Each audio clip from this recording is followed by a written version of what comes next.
toxic people, of course, they're hurting you, right? But also they're hurting your ability to grow and evolve. They're hurting your feelings by the way they treat you, but they're also hurting you because they don't even give you enough time or peace of mind to work on yourself and understand yourself. I feel like the best relationships and the best friendships are the ones where you feel so at peace that now you have enough time and energy to work on yourself, figure it out what it is that you want.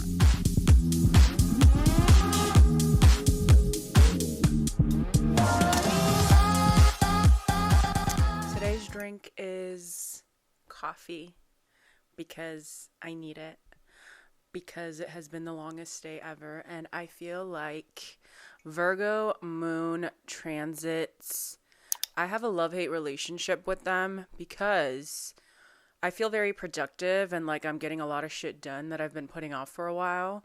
But also, I am deeply fascinated by how much I can do during the day. Like, as a Capricorn rising already, I do a lot during my day. I like to keep busy. But I feel as though during Virgo transits, I'm exhausted and I'm tired. And my mind has just been working on overtime. But I'm excited to be here and kick it and chill with you and talk about astrology and talk about anything else we want to talk about. We, aka me, but you can continue the conversation if you comment down below about anything and I'll reply to you. So like I said, I'm drinking coffee, just regular coffee with oat milk. It's so funny. There's this inside joke with me and my friends where like we call oat milk because when oat milk like first became a thing, to no surprise to anybody, it like became a thing in like California. Like everyone always makes fun of like us Californians, especially people in LA, for like always having like the new thing, these new fads, like how to be healthier, blah, blah, blah, blah, blah. So of course oat milk became a thing more here when it first became a thing, like milk substitutes. So yeah, like there was just this whole inside joke we had where like when you go to a coffee shop, like, and you think you're like better than everyone because you're like, yeah, I'll have a latte with oat milk. So from then on, it kind of just stuck. But I drink oat milk because I'm lactose intolerant. I'm not trying to impress anybody. I just do that naturally. But anyway, how's everyone doing? How is the Leo new moon for you? I feel like the Leo new moon was beautiful for me. I posted it on my Instagram story that like Leo new moons are one of my favorite new moons in general, like in the whole entire calendar year. 'Cause I feel like although a lot of new moons are good for manifesting, new moon, but I feel like Leo new moons just hit different because your manifestations come straight from the heart. Like it's your deepest desires, like what makes you joyous, what brings joy to your life, and just focusing on the things that you deserve. I feel like the energy is just so potent. Oh my god, sometimes my like accent when I speak Farsi, it like translates over to when I'm trying to speak English, and like certain words, like I think it's just up in my brain. It's not me. Obviously, I know how to pronounce certain words in English. I do it effortlessly most of the time. But sometimes I feel like my brain, the two sides of my brain, the English speaking side and the Farsi side, they get like jumbled up together and I pronounce shit weird. So if you have noticed that, or if you do notice that, mind your business. It's what happens when you're a bilingual queen, okay? But anyway, yeah, I feel like it's the most potent for manifestation and just really bringing things to life from your heart, your core, your heart, Leo energy. So that's why I really, really loved it. And I hope you guys manifested something. And if you haven't, you still got time, all right? Especially today. Because, yeah, I post this on Thursday, which means it's 8/8. And I read and I saw that 2024 is actually an 8 year in numerology. So you have 888, Lionsgate portal, Google it. I'm not going to deep dive into that, but it's just really abundant energy and good for manifesting what you want. So I feel like with the new moon in Leo and the Lionsgate portal 888, it's just perfect energy to speak what you want to the universe. Tell the universe your deepest desires, okay? What did we talk about last time? We talked about how like when you're journaling, You're worried, like you want to make it sound good. Even with, I feel like people do the same shit with like manifesting. I think a lot of people sit there and they're like, this is what I should want. And like, oh, this seems like realistic. No. What do you want? What do you want? Ryan Gosling in The Notebook. What do you want? I'm right here asking you. Nothing is too big. Nothing is too weird. Like nothing is unattainable. Even if it's the one thing that you've been wanting and you don't want to say it out loud because it's so different than what you have been telling people you want, write that shit down. I want you to write that shit down and believe that you deserve it, which is actually the hardest thing to do. Because I think a lot of people forget, ask, believe, receive. That's the sentence. That's the secret. You ask for something, you believe that you deserve it, and then you receive it. But I think a lot of people have a difficulty with believing that they deserve it. And I have gone through that same shit myself. You know what I mean? Like we all have a lot of, I don't want to put that on you, but we all have like feelings of unworthiness, of shame, of trauma from the past, making us believe that we should settle. All that bullshit is what is preventing you from manifesting your dream life. You know what I mean? Ultimately, I just want you to be honest with yourself about what you want. Because if you're not even honest with yourself, the universe is not going to take you seriously. And I think a lot of people are scared of saying out loud or writing down what it is that they really, really want, because then it makes it real. You know, it makes it real. You really are finally being honest with yourself about what it is that you want. And if it doesn't come true, I think it's more painful.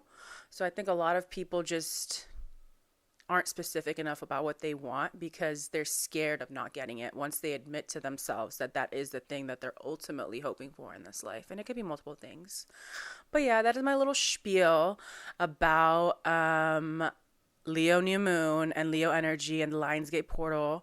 So I hope you guys are manifesting because this is the time to do it, baby. Okay, on to like the things that I have been loving and have been bringing me joy since it is, you know, Leo season. And I talked about how important joy and play and, you know, living vicariously through your inner child, how much all of that is important during Leo season. And I want to talk about my hobbies that have just been giving me all the joy, which is reading. I've talked about this before on this channel, how I have been on my reading shit for a while now. I mean, it really started when I got my Kindle last year. Like I was getting back into reading a year and a half ago, but when I got my Kindle is when just it all started hitting crazy. Like I read like I want to say like 5 books a month. I know, right? Like who is she? But no, truly it's so fun. Like I just genuinely have fun. And also the books I'm reading are fantasy books, a lot of romantasy books. I just love getting lost in a different world and like the world building aspect that happens in a fantasy book, especially with some romance sprinkled in there. I'm just like, oh my God, I just melt. Like that's exactly what I want. I love getting lost in another world, pretending I'm from that world. Like it just makes me feel so happy and excited, and also just like shuts off my brain. You know what I mean? Like I really just got into reading fantasy books after I finished ACOTAR, which if you have to be living under a rock to not know about ACOTAR, A Court of Thorns and Roses. And then from there on, I read a lot of the Sarah J Maas books, which is the same author that created ACOTAR. And from then on, it was just like my TikTok algorithm was just hitting. Like I started following some amazing BookTok content creators, and from there I was able to just keep adding to my list of books. And literally like my notes app, my book note is so long. Like I do not have to look for a new book on the internet ever. Like my list is so long and it makes me so happy because I'm just like so excited. But yeah, I feel like being in my reading era has just like calmed down my Gemini moon brain so much, which is funny because if you were to have asked me before reading like what I did to like calm down my brain when it was going crazy, like obviously the healthy answer is I draw, I love art, which I do, but also I love reality TV. And a lot of people that don't watch reality TV assume that when you're watching reality TV, it's just like stupid and like it's mindless, blah, blah, blah, blah, blah. Sure. But what's so different than like watching people who hit each other, aka football? Or you know what I mean? Or people throwing balls around. Like, and I love basketball. Don't get me wrong. I love sports, not like pick me vibes. I love sports, but like I love basketball. But what I mean is what's so different What is it? Why is it so different than that? And reality TV actually engages your mind because you are actually looking at different people's relationship dynamics and their fighting styles and the way they come to conflict, the way they come to resolve conflict together. Like, it's like a social game when you're watching a reality TV show, and something about that is so fascinating to me. And I'm able to, like I said, fully deep dive into conversations with my friends who watch the same shows and talk about like people's personalities and why we feel like they act the way they do. So it really does engage my brain. I still wholeheartedly believe in that. But once I started reading, it's like a different type of engagement, because when I'm reading, the silence of it is something that I just truly never experience as a Gemini moon. You know what I mean? Like, even when I'm watching TV, sometimes I go on my phone, which is crazy because it's like, put that shit away. But when I'm reading, I'm truly, truly invested in the storyline. And my mind, my sweet, crazy, chaotic mind is finally silent. And I love that. So that is a good, trick for anybody's mind who is always wondering. Follow for more tips and tricks. But yeah, it's so funny because I saw this amazing quote the other day that was about reading, and it literally put into words perfectly how I feel when I read. It says, I have lived 1,000 lives and I have loved 1,000 loves. I walked on distant worlds and seen the end of time because I read. And it's a quote by George Martin. I would be lying to you if I told you I knew who that was. You know what? Let's look it up together because I feel like I shouldn't be talking about this man's if I don't even know who he is. George Martin. Okay. George Henry Martin was an English record producer, arranger, composer, conductor, and musician. He was commonly referred to as Fifth Beatle because of his extensive involvement in each of the Beatles' original albums. Wait, is this the same guy? Oh. Okay, just kidding. Not the same guy. This is an English record producer, George Martin. The one I'm looking for is George R.R. Martin, and he is best known as the author of the series of epic fantasy novels, A Song of Ice and Fire. Oh, okay, which were adapted into a primetime Emmy award-winning television show. Okay, I have not read those books, and I have not watched that show. If you have read those books or watched the show, let me know, because that is really, really interesting. And we learned about 2 Georges today, and for that, I feel like I deserve a you're welcome. But yeah, I love this quote because, like I said, it's exactly how I feel. Like, every time I read a book, I get to understand someone else's perspective in the world that they're living in. And if it's in a fantasy world, just in a whole nother world. You know what I mean? Like, it's so fascinating to be inside the mind of someone. And I guess that's exactly what I'm always trying to do as a Scorpio. I want to understand people deeply. And how else can you understand them on that deep level rather than reading a book in which they are narrating their thoughts and lives and whatever. And speaking of manifesting, I have this thing where when I have my forever home, I really, really, really, I've imagined it in my head for so long. I want a little, library room, and like I want the decor to be like dark academia vibes with black and like forest green as the main themes of the colors. And I just like imagine myself there. And although I have a Kindle, I want to be able to buy all my favorite books and have them there, obviously. And I just imagine myself like sitting there and like it's like raining outside and I have like a nice cup of coffee, a little J in hand, reading my book in my element. I just imagine myself there. So we're manifesting that. I have to give a shout out to one of you guys that commented on the Cancer Venus video, and it cracked me the hell up. Like, it really did bring a smile to my face.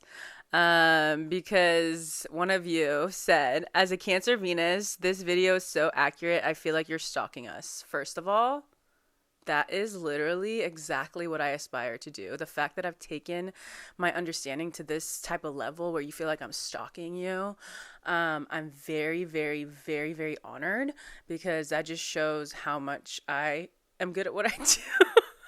Let me not get cocky. But really, did you expect anything less from a Scorpio stellium with a Capricorn rising? Of course I'm stalking you.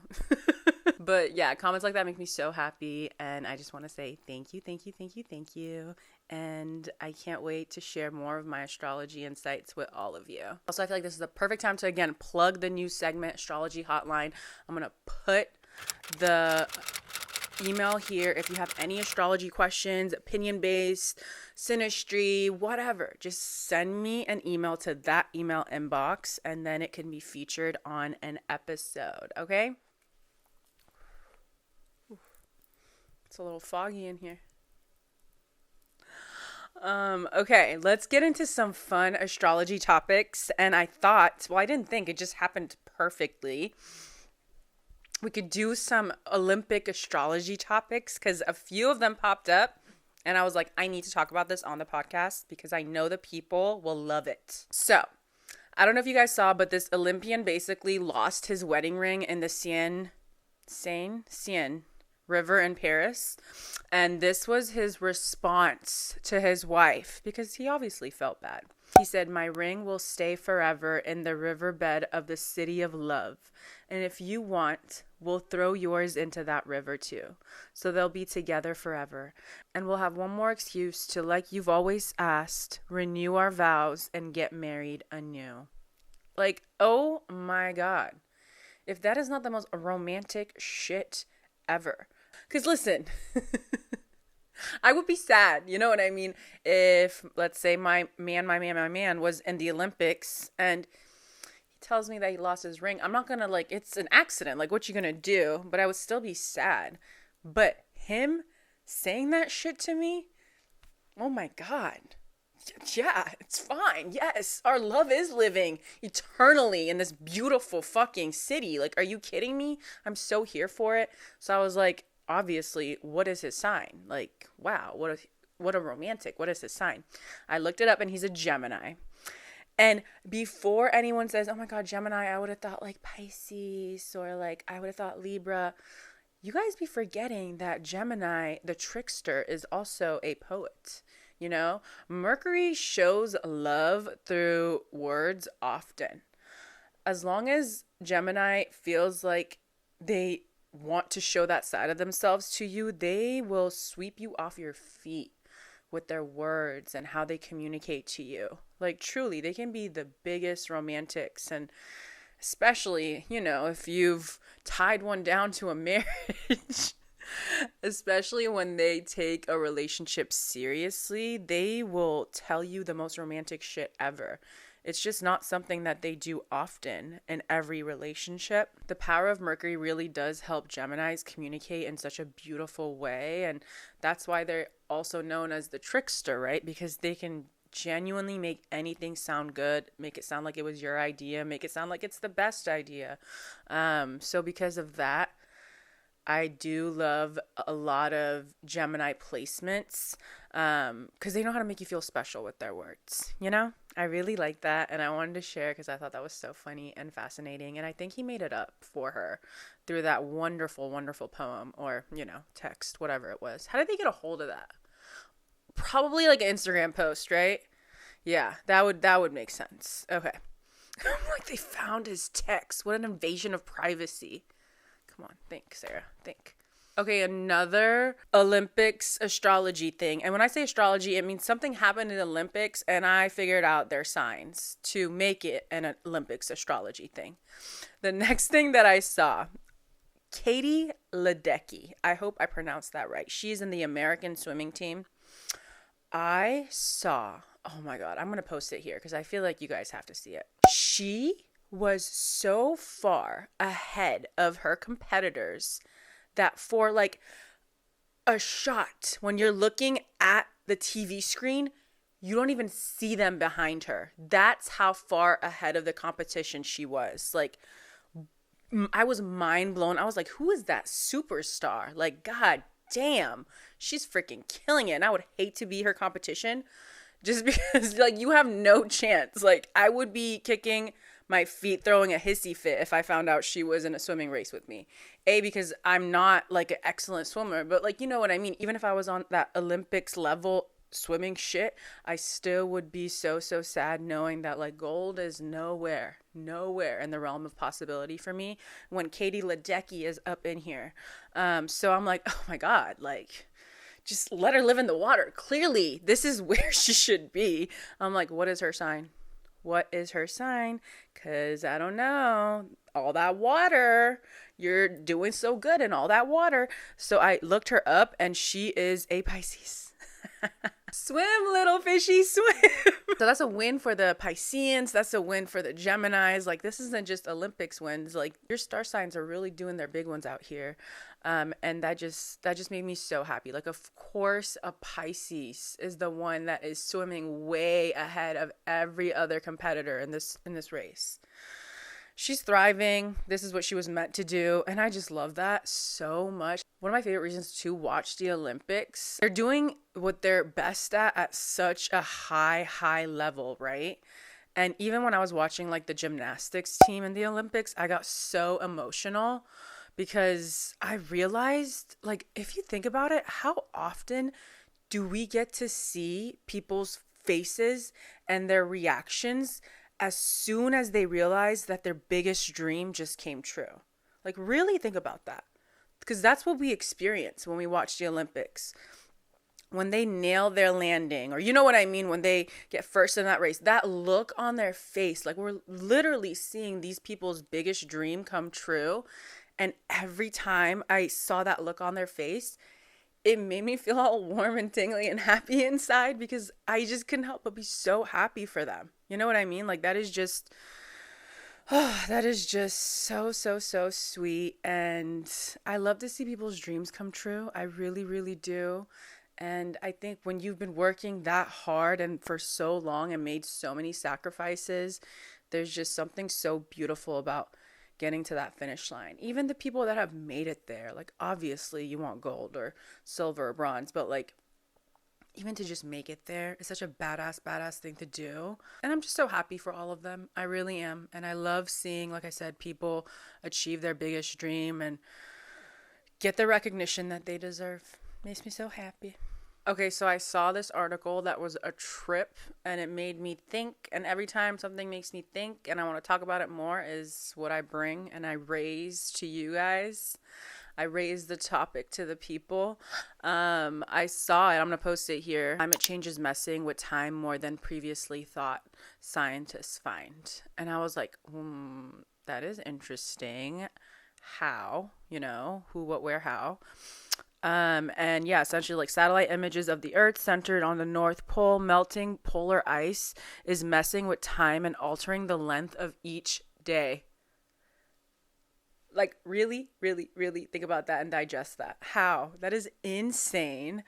And yeah, so like, I guess climate change is affecting it in a few ways, including making the days longer and slowing Earth's rotation, which is crazy. Like, it's essentially affecting the speed of the Earth's rotation and could impact how we keep time too, is what another study was saying, which I thought was fascinating. And like, imagine all of a sudden everyone in the world, like, it's like world news, like we're making the days 26 hours long or 22 hours long. Like, the frenzy that would cost, like the frenzy that would create, and like, how do we even go about that? You know what I mean? I don't know. I don't believe in our government anymore. So I feel like somehow, some way, we would somehow get less time to ourselves and more time for work. Like, if we gained an extra couple of hours, I have a feeling that the world government would be like, no, that's not for relaxation. That's for work. You need to get up and work with those extra 2 hours, okay? And I don't like that. I don't like that at all. I think those extra 2 hours need to be for naps, for play, for joy, for literally sitting there and just being silent. You know what I mean? I feel like that is also a vibe, as Pisces would say. Capricorn would say it's time to work, get up and work, 2 extra hours for work. Pisces would say, no, it's time to lay down. It's time for more sleep. It's time to be the best version of ourselves by living a soft, sweet, gentle life. I'd have to agree with Pisces, even though I am a Capricorn rising. Every day I want to be more like a Pisces in the sense that I am softer and more gentle to myself. So that's what I'm doing here. Just the whole concept of time is so fascinating, because what really is time? Like, for real? And why is it that time goes by so much faster the older you get? Like, have you guys noticed that? Like, when I was young, I always was like, I can't wait till I'm this age. Like, oh, when I'm this age, like, I'm really going to be killing it. When I'm this age, life is going to be so fun. And, like, it's just taking forever to get there. I feel like when you're young, like, I don't know about you guys, but I always thought about the age of, like, 20. Like, when am I going to be 20? Like, when I'm 20, I'm going to be such an adult. Like, I just have to fucking laugh. 20? Adult? Like, girl, be so freaking for real right now. No. It's just wild that you really think at a certain age you're, like, grown up. Like, who said that? You know what I mean? Who said that you're grown at a certain age? Because some people are out here pushing 50 and they are petty as hell. You know what I mean? But I just thought that was crazy. Would you guys rather have the days get longer or shorter? Because I feel like the most popular answer would probably be longer, right?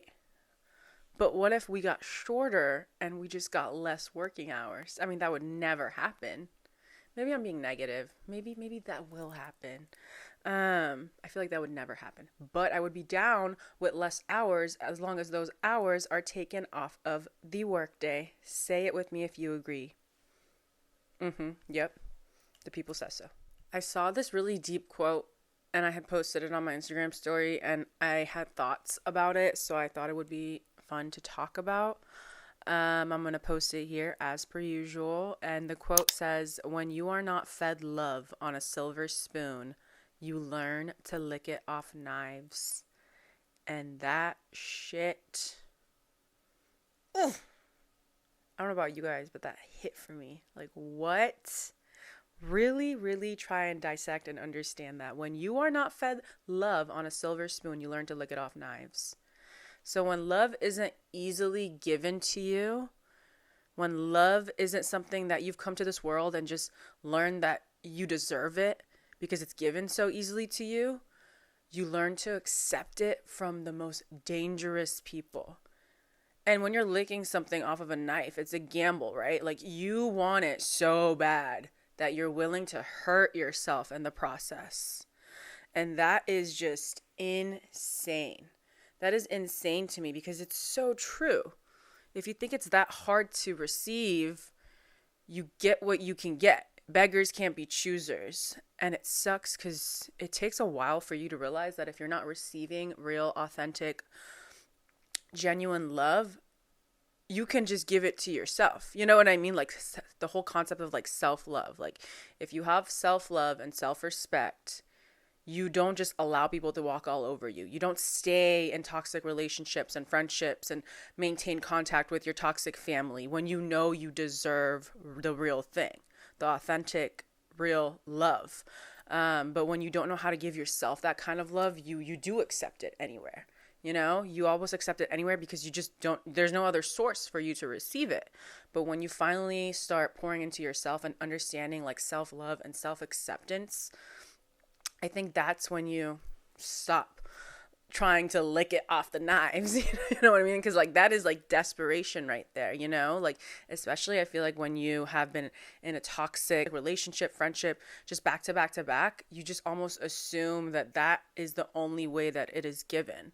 And that, you know, the devil you know is better than the devil you don't. You know what I mean? Like, I'll just keep on getting what I'm getting here, this bare minimum love here, because as long as I'm getting that, at least it's better than not getting anything. By the time you leave that situation, you will have so much toxic situation. You will have so much time and energy to pour into yourself that you won't even think twice about them. But if you keep accepting the bare minimum love from these toxic situations and friendships, you will never have the energy to do anything and evolve in any way on an individual level. Like, I think people forget that, like, toxic people, of course, they're hurting you, right?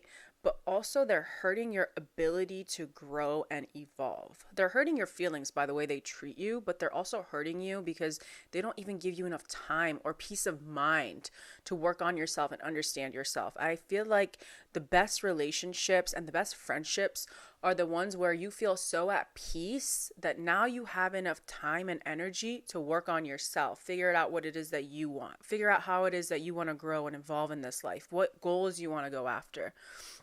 The toxic relationships are the ones that keep you away from any sort of self-improvement and any sort of self-love, because you're literally just always waiting to receive it from them, thinking that like when they love me again or when they're not mad at me anymore, I'll get that little bit of love and that love feels so good. And it's like, dude, you deserve so much more than that. And probably you yourself can give 10 times the amount of that if you just understand that not being with someone doesn't mean you're lonely, you know? And just to like take it a little step further, I feel like a select lucky few of people are born with emotionally available parents. The rest of us, not so much. And I've gotten to a place where I don't blame my family or my mom for any of that, you know, because they were going through their own things. And I've learned and come to terms with the fact that they're living life for the first time too. They're learning how to parent for the first time too. All that shit. You know what I mean? This is their first time navigating life too. And I'm lucky because I was still unconditionally loved, you know what I mean? And protected, which is a lot more than, you know, some people. So I'm grateful for that, you know what I mean? But regardless of that, I still know that I got burned a lot in my past relationships and friendships because I didn't know what a healthy relationship looked like, right? So I, of course, just accepted whatever was given to me. And I think a lot of people, we go through that. You know, when you're young, you just have nothing to base it off of. Like, you have to go through a relationship or multiple for some people where you're just like, oh my God, you keep getting burned and you're like, it's like a kid touching a stove. Like the first time, hopefully you learn after the first time. I think some people like need like an edge or something, like they need to feel something over and over again. So they do it multiple times.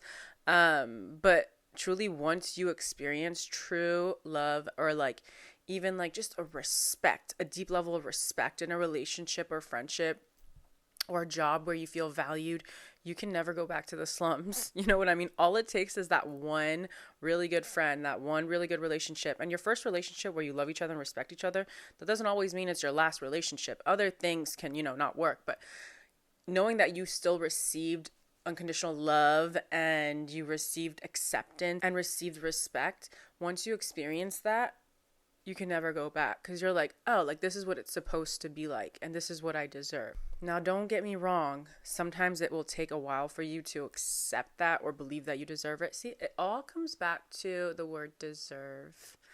It's like a full circle from the beginning, you know, like that Leo energy. Do you think you deserve it? Because if you deserve it, it aligns with you in this universe. Therefore, it's coming to you or you already have it. You know, what's meant for you can't miss you.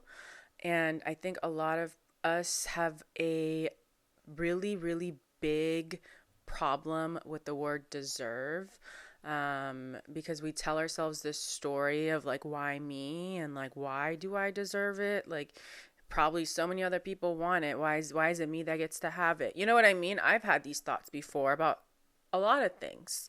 Or that like I'm so small and insignificant, like why do my goals matter, or why is the universe listening to me when I say something? And it's like that is such a sad way of looking at things. And even if you have gone through really shitty relationships, I think a lot of people obviously get really discouraged, or even friendships. Like I know a lot of people have had really shitty experiences with friendships, so they'd rather just be alone because they've been jaded and they don't want to ever deal with that again. And I understand that too, because you're scared of the same shit happening. But there's always going to be someone that will treat you better. There's always going to be a job that is better. There's always going to be a friend that's going to all of a sudden pop up in your life and treat you better than the person you've known for a long time. You know, I hear that shit all the time from people. And like when I found like my core group of friends, I sometimes forget, I really do, about the shit that I went through in the past, even though I don't Don't get me wrong, I don't ever forget, but like I forget about the trauma. And like when I have moments where like something comes up where I remember like a betrayal from a friend or someone that was really rude or mean to me, I'm like, oh my God, like I have done such a good job. Um, Clearly, because now I am surrounded by people that just love me, respect me, and know me, like know all parts of me, the good, bad, and the ugly, and still accept me and love me. Like I'm so lucky and blessed to have that. Like if I could go back and tell like teenager Sarah that, you know, you are going to have the bestest of friends. And they love you so much and they're so loyal to you and they're there for you and they try to understand you on a deep level. Like my little teenage Scorpio self will probably start bawling, crying, like, no fucking way, you're lying to me. Say you're joking right now. You know what I mean? But it's true because I, at some point, just realized that, like, you know, maybe there is just never trust in relationships or friendships. I just started to get to that place until I experienced it. And then I was like, holy shit, this is where it's at. Like, I got people that love me and I can trust them. That is fucking amazing. I'm literally never letting you go. And I'm not. Because I think in this day and age, it's hard to come by, but they're there. And I think it comes back to the universe listening to you when you finally align with that energy of I deserve. Like, this is what I want and this is what I deserve. And you will be given that. Truly. Also, I feel like Mercury is like fully retrograding. I was supposed to be on a call today and the person was 20 minutes late and then they just didn't show up. So that was fun. And then 2 of my packages got lost and I have to like go to the USPS store and like figure shit out. And it's just, I think that is the most irritating part about like Mercury retrograde, right? Because the theme is all about the re's, like reevaluate, redo, review, you know what I mean? All that shit. But nobody wants to be doing that ever, and especially not during Mercury retrograde. Like I already don't want to deal with things of that nature during a regular day. But now during Mercury retrograde, I have to deal with it, and there's probably going to be more miscommunication, which just makes the overall experience very, very annoying. I want to know you guys' Mercury retrograde horror stories, so comment them down below because truly, I hate it. I hate it. I hate it. I hate it. I don't know if you guys know, but my actually natal Mercury is in retrograde. My natal Libra Mercury is in retrograde, and they say like it's supposed to be easier because you are used to this energy. I don't think so. I don't think so. I don't feel that way, at least. Maybe, again, because I'm so type A, I just hate any sort of, like, bullshit popping up out of nowhere, like, being late. All that stuff really irks me because I want everything to be done a certain way, and I really respect people's time.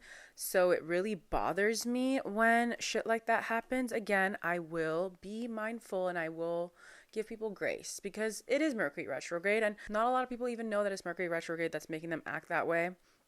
So I will give grace, but I will not forget. I will not forget. How do you guys feel about people that like are late? Or like people that, like, let's say meetings even. Yeah, you show up somewhere and they're like late or they cancel, but you've already made the time to go there. Like, how do you guys feel about that? What would be the best apology or reply, right?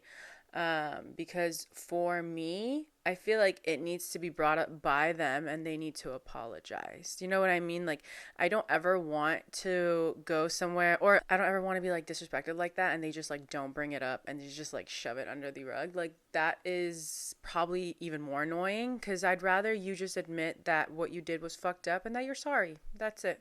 That would make me very, very happy. But I think some people just don't and they don't care. And that's what pisses me off because I would never. I'm literally embarrassed when I am late to anything. I don't know what it feels like for people that just show up like half an hour later. That must be fun. That must be really fun. When I was in middle school, I essentially had to be driven to school by my brother, but he had to drop off my sister and then he dropped me off. And it was just a lot. And being the youngest, I was the last person, you know, to go to whatever. Like, he dropped off my sister, older sister, and then it was my turn. I would be late all the time. And it was just so, I remember being so stressed. Like, do you guys have moments where you think about your childhood or your teenage years, and you remember certain situations that made you cry a lot, and those were like, things that you don't want to think about, obviously, but it still made you really emotional and you remember them. One of those, moments for me is remembering all the times that I would be late and my teacher would get mad at me and the office ladies would get mad at me, and I was just like, I felt so powerless because it really was not up to me. If it was up to me, I would be here bright and early, okay? I'm a Capricorn rising. Do you think I want to be late?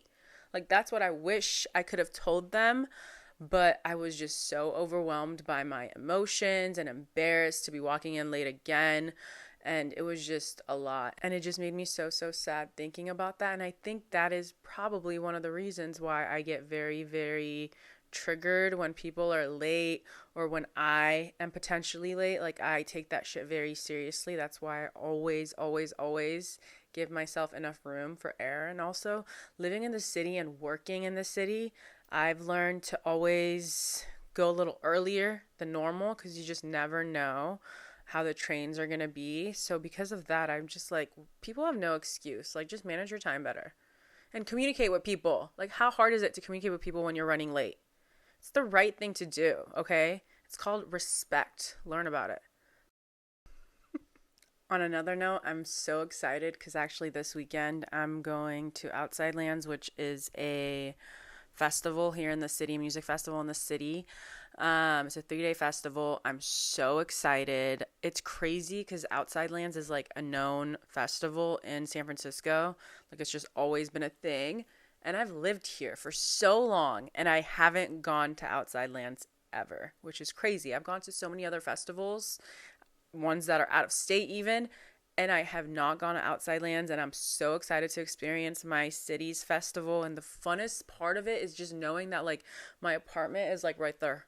Like, it's right there.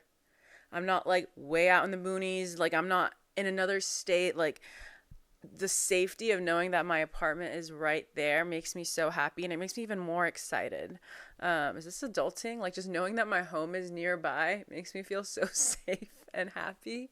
But I'm so, so excited. I'm finally gonna be able to see Kaytranada live. Like, that is one of my ultimate favorite artists, DJs, and I told myself, like, God, I just want to see him live, and it just never worked out. And now he's going to be at freaking Outside Lands, and I'm finally going to experience that live. I feel like I'm just going to transcend into like another universe and just feel all the joy, and the endorphins are just going to be popping off everywhere. I'm so excited, and I just feel like it's going to be so much fun. And yeah, I hope you guys have a great, great weekend coming up. Let me know what you're going to be up to. Are you guys doing anything fun this weekend? Because this is going to be my most social weekend. And like, no, what am I kidding? I was with my family. Yeah, no, that's a lie. But yeah, it's going to be a social weekend in the sense that I'm going to be around a lot of people. Anyway, I love you guys so, so much. Thank you for kicking it with your girl while we talk about astrology and all that other shit. Don't forget to comment down below about any of the topics I talked about. And if you're listening on Google's been done. On Spotify, on Apple, wherever you're listening, don't forget to come to the YouTube channel so you can comment your thoughts on the episode, and also so you can subscribe and watch the video version, because I post a lot of things in the video version, like what I'm talking about, I post it. You get to see my reactions, all that fun shit. Don't forget to subscribe, and I'm going to post the socials over here. Go ahead and give me a follow wherever your heart pleases. Again, I love you, and I'll see you next week. Bye.